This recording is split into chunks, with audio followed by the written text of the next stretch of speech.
Hello, you all. Welcome to the Future of Teaching, Leveraging Artificial Intelligence for Classroom Assignments.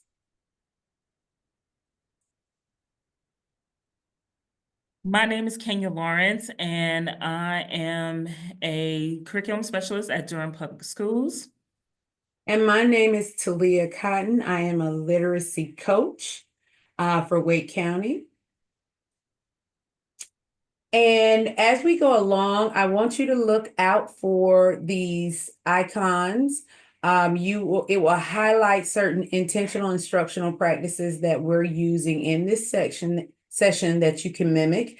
Also, we want to let you know that these pictures came from artificial intelligence. We generated them from AI, but one of the things we found out specifically with ChatGPT that when you ask it to create a picture, it tends to create a picture based on just the majority culture, so white and male.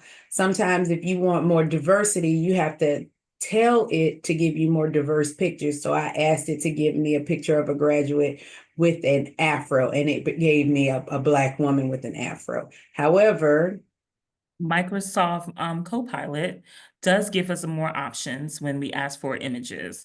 So it will give you 4 diverse images immediately once you put that prompt in, which is nice to already have that up front without having to ask for it specifically.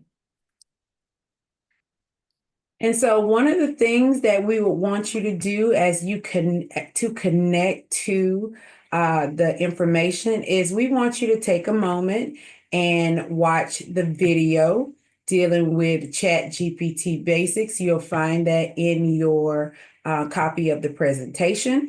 And just take a moment to notice that the skills that you need in order to navigate Chat GPT, you already use those skills. You use copy and paste, you use upload. And so take about 3 minutes, pause the video, watch the Chat GPT basics, and then come on back.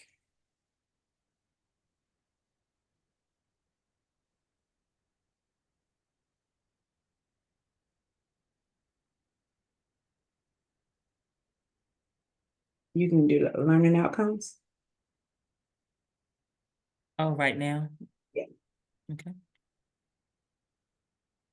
All right, so our learning outcomes are execute and evaluate student learning activities that integrate AI tools and to support the exploration of solving complex problems in all content areas. Our other learning objective for today is analyzing student activities using a language routine that incorporates AI. That's going to allow us to do some things, interesting things with our already good content. Mhm. And so one of the things that we discovered as we're trying to embed artificial intelligence into our current use is that it's really helpful to use a framework.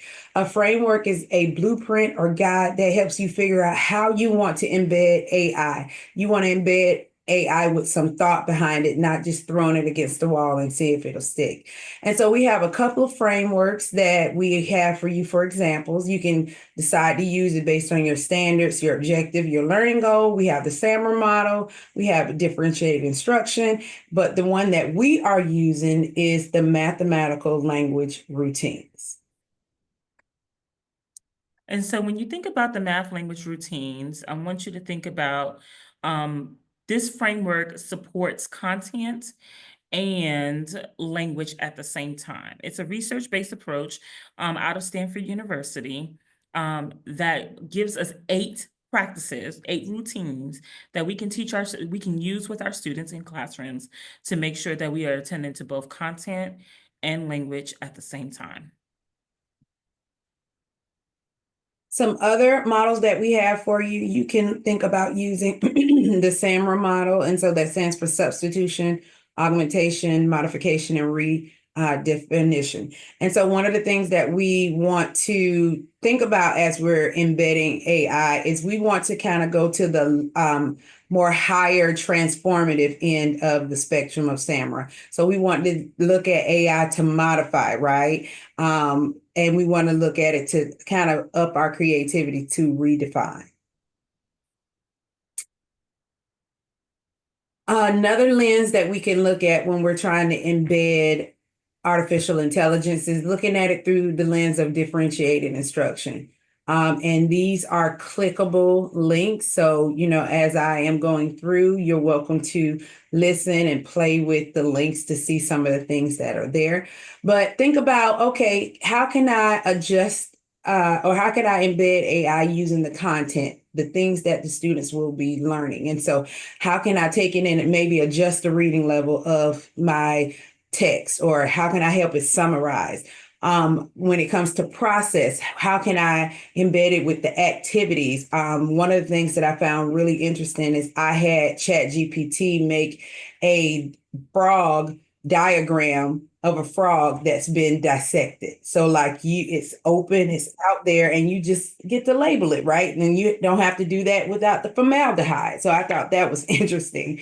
How can I use it for my product? What can I have them create and do using AI? And how can I augment my environment? How can I literally have AI being a think partner with my students? That's a great thing to do, right? So try those links out when you get a chance. All right, so we were planning for this session and I called a friend. I got too excited, y'all. Some of the activities we were thinking of and we settled on to. And I called a friend and I told them about it and I was like, you know how you call a friend and you think they're gonna be just excited as you are? And then you get on the phone and they're like, yeah, this was his comment. Yeah, AI, it's the future. That's it. And then I was like, that's not exciting enough. I need you to be way more excited about this. This is so cool what we're able to do with this. And so let's get into it. Let's show you some stuff. So first things first, we talked to you about the fact that we're going to be using the routine, the math language routine. And while it is a math language routine, I want you to know that it applies to it can be applied to any content area. So don't think that it's only this, right? And so think about, let's look at it together. MLR1 means stronger and clearer each time. So that focuses on helping students revise and refine their ideas. As soon as you hear it, you know that's just not math 1 or math 2. That's all classes that students should be doing that in, right?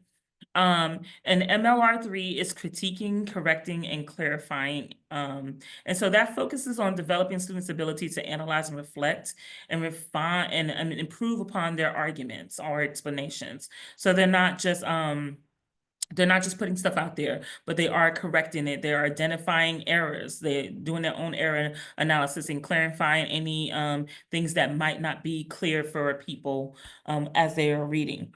So what we want you to do is to adapt these routines for your content area as we think about how we're going to use AI to enhance this experience.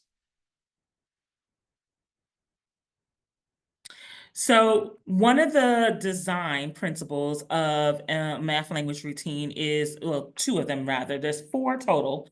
Two of them are sense making and meta awareness. Sense making is this idea of just making sense of what you have, right? Making meaning, establishing what that meaning is, and considering other perspectives as you're making those sense of those things. Meta awareness is not only being cognizant of what is going on with your thinking, but also thinking about how others are thinking about the content as well. So we're going to use an exploration routine that I notice, I wonder, and we're going to enhance it with AI. So, and the whole point of this routine is to increase curiosity and to engage students in linguistic and cognitive practice. So let's look at this first activity. I'm going to drop some links in the chat. Choose one that you want to use. I want you to choose either an equation, a text, or a graph. And I want you to take some time, and you have some time, in your presentation that we put in the chat, you actually have space on the left-hand side to type this in if you would like on 1, 2, 3, 4 over here.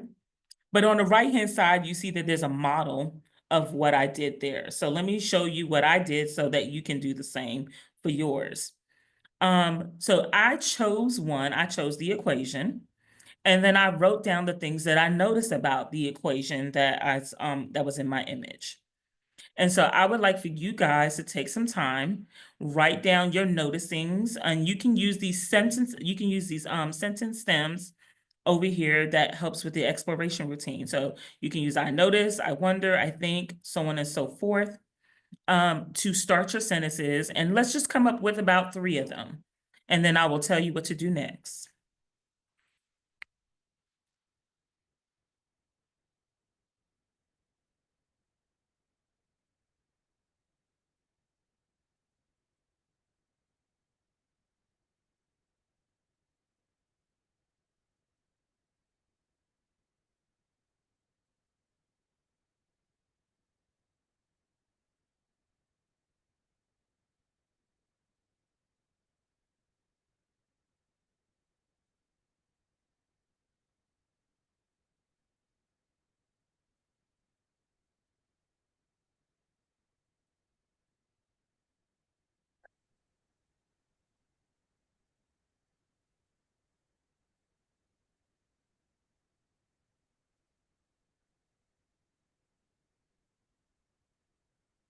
All right, how are we doing?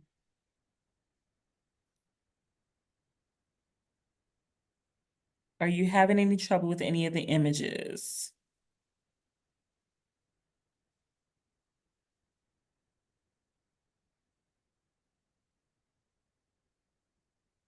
So as you continue to work, I just want to point out something here too. We have a graphic organizer that you can use as well. That's just one that has the sentence stems in it that will let you think about which is also another location that you can use to write things that you are noticing, wondering, thinking about all the things.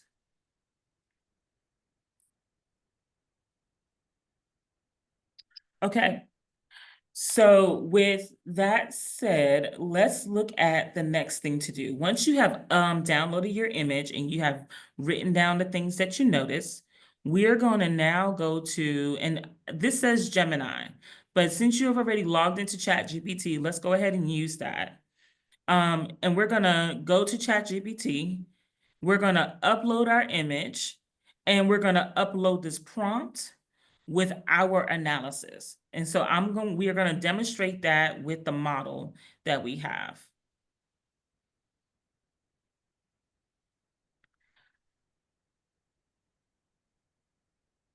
So we're going to copy the prompt there, yes, with the noticings and wonderings. And then go to download our image.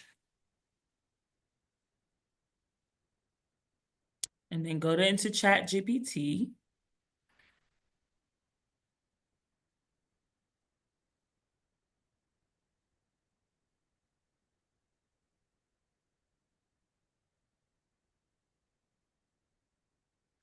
And you want to make sure that you are logged in to ChatGPT so that you can upload the image.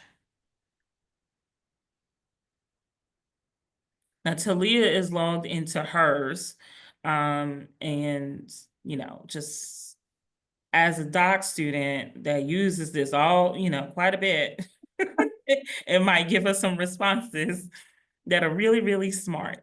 If this is your first time logging into ChatGPT, you're going to see that your responses are probably going to be a little different from ours, and that's okay.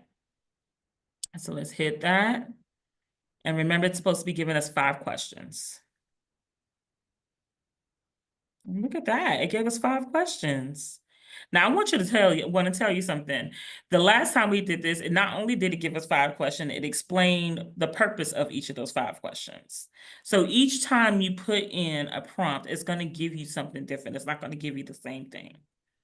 And even like I said, different people will get different things based on their use history for ChatGPT.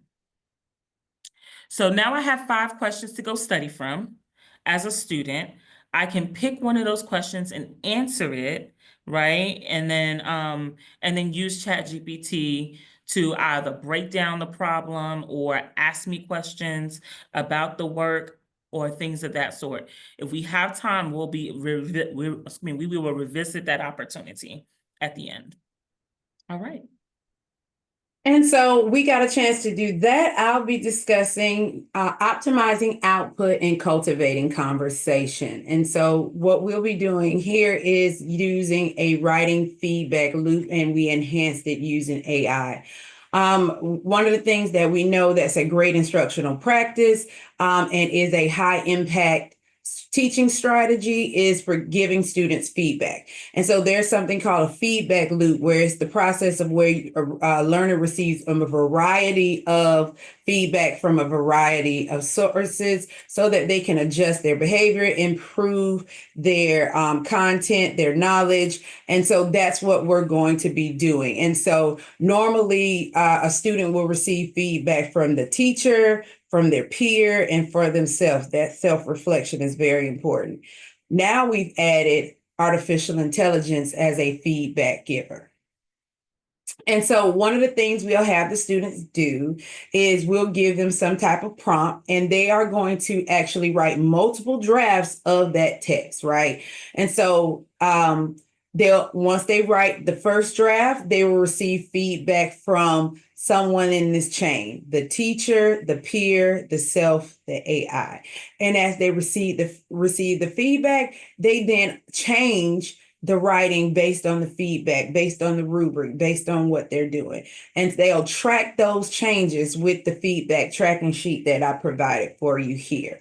And so one of the things that I do love that ChatGPT and other AI sources, models give you, is that they give you the ability to actually save the whole conversation. And so you would have, once your students are actually getting feedback from AI, you have them upload that link so you can see the process, you can see the change, you can see the feedback that they've been given. And so that is just a great thing to do. And what I like to do at the end for that self-reflection piece is have them analyze the first draft from the final draft, because there should be hopefully some significant changes, and have them dwell on the similarities and the differences between that first draft and that final draft. And so one of the things that we have for you is the task that a student could actually do.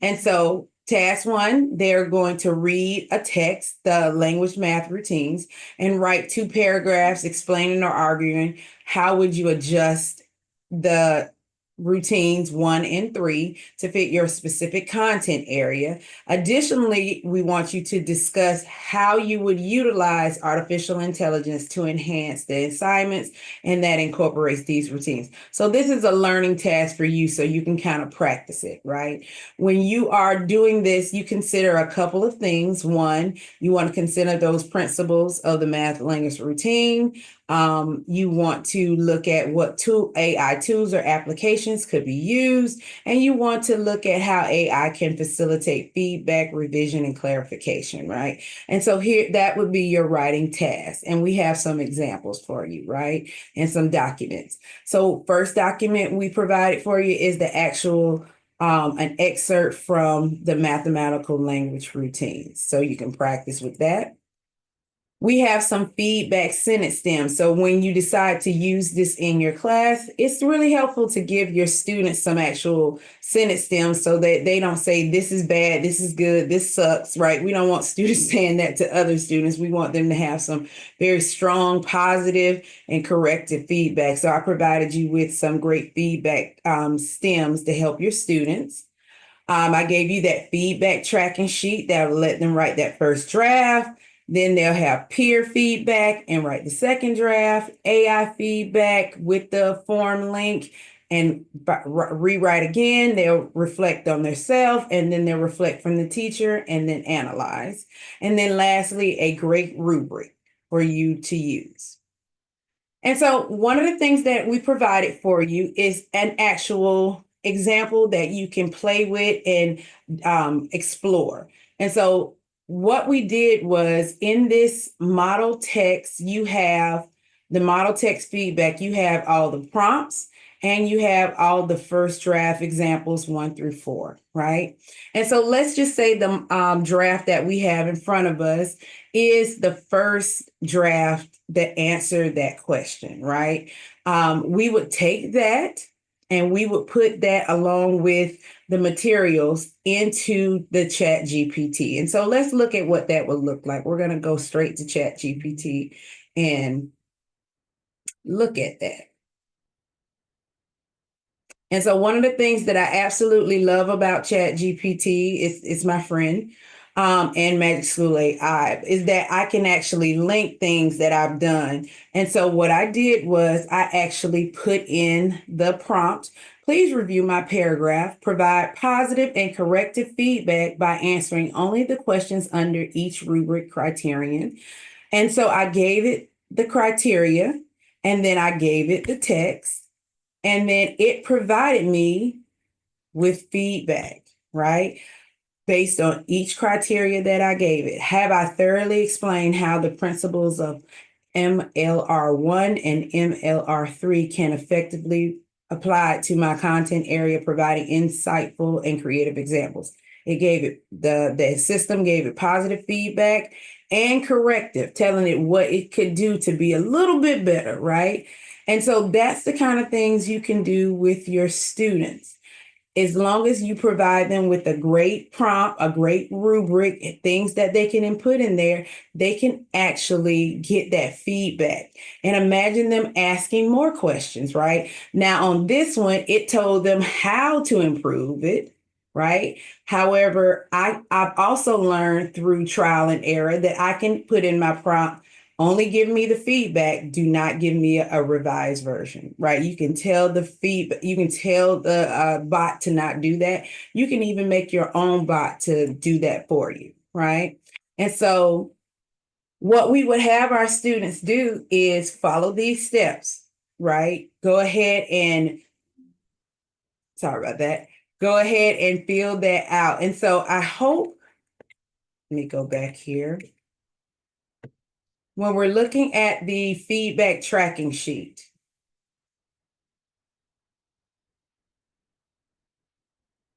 once again, we would have the student go through multiple drafts of writing that text, writing that first draft, receiving feedback from their peers, and writing a second draft, receiving feedback from AI, and actually giving me their link so that I'll be able to see the conversation like we just saw it, right? It'll let us, I would have my students send me that link so I can review the feedback and maybe correct things if I need to.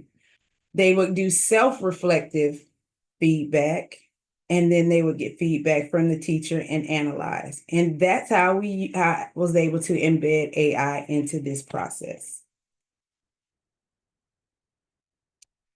And so one of the things, just to tie it all in, one of the things that you could have done as well is that same activity that Miss Lawrence took you through, you can do a feedback with that, right? You can do a feedback loop with that and dive more deeply into the material and asking questions. The goal of using AI and embedding AI into our assignments is that we want to enhance thinking, enhance learning, enhance our student engaging with multiple avenues of expression.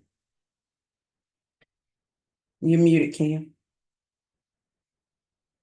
We want students reading, writing, thinking in our classes. And in math classes, sometimes the writing piece doesn't happen a lot. And so this is a way to incorporate more writing into a math class specifically, where students are writing about their responses, actually putting their descriptions down in words, because I didn't ask them to solve anything, right? That we didn't ask them to solve anything. We just asked them to pay attention to the structure. And actually, that's a math practice. And that's a practice we want them that actually transcends just math class. We want them to pay attention to structure when they're in art class. We want them to pay attention to structure when they're in literacy. So have them write something about the structure here, and then use the feedback loop to refine that explanation, to clarify those details, to have them make statements that are grounded in evidence that they can then provide examples for, things of that sort. That's how we can increase writing in math, but adding some AI to enhance it. So now it's time to reflect and to think, right? You've done some new learning and think about the questions. Our outcomes were to execute and evaluate student-centered learning activities that integrated AI. So, and to support the exploration and solving of complex problems in all content areas. Our other goal was to analyze student activities using language routines that incorporates AI. So when you think about our learning objectives, I want you to take a moment and think about the reflection of the learning outcomes. And think, so we have 2 questions for each, but choose one. And how effectively did the AI tools facilitate the exploration and solving of complex problems within the activity? The other is, what specific AI tools did you find most beneficial for student learning and why? And then the second group of questions is, reflect on a specific instance where language routines with AI significantly change your perspective on student learning. And lastly, were there any noticeable improvements in students' language skills due to the AI enhanced activities? So these are some things that you want to think about. One, as you are implementing them with your students, but two, as you are after your implementation and even before that time.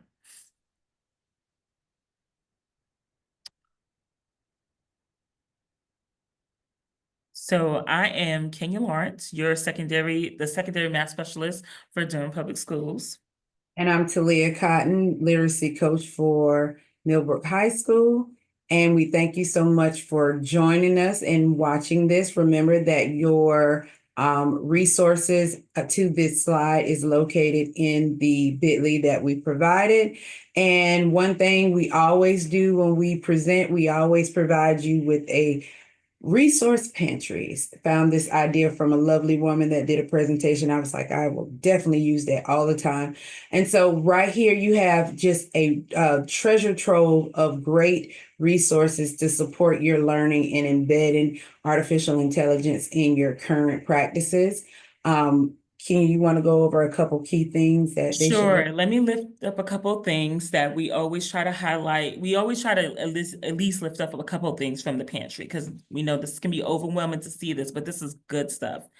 Choose one, take your time, and just try some things out. So one of the things we showcase in this presentation were thinking routines. Well, there is a website that has a bunch of thinking routines that you can and modify from. And that one is called PZ Thinking Routines. That's out of Harvard University. So if you, it's on the left-hand side in the dark green. If you go there, there are a ton of different thinking routines based on things that you, based on what your goal is, what your learning goal is. The other thing that I want to lift up is the SAMR and TPAC practice guide. You've probably heard of TPAC before, and thinking about the SAMR model and how does that work with TPAC, right? So the SAMR model, you can think of it, I guess I've thought of it as the sweet spot in this particular practice guide. They think about it as differentiating the technology component of TPAC. So those are 2 things that we want to point out. And then there's some AI articles if you want to learn more about what are best practices for using AI in your classroom. Thank you for your time. Wonderful day.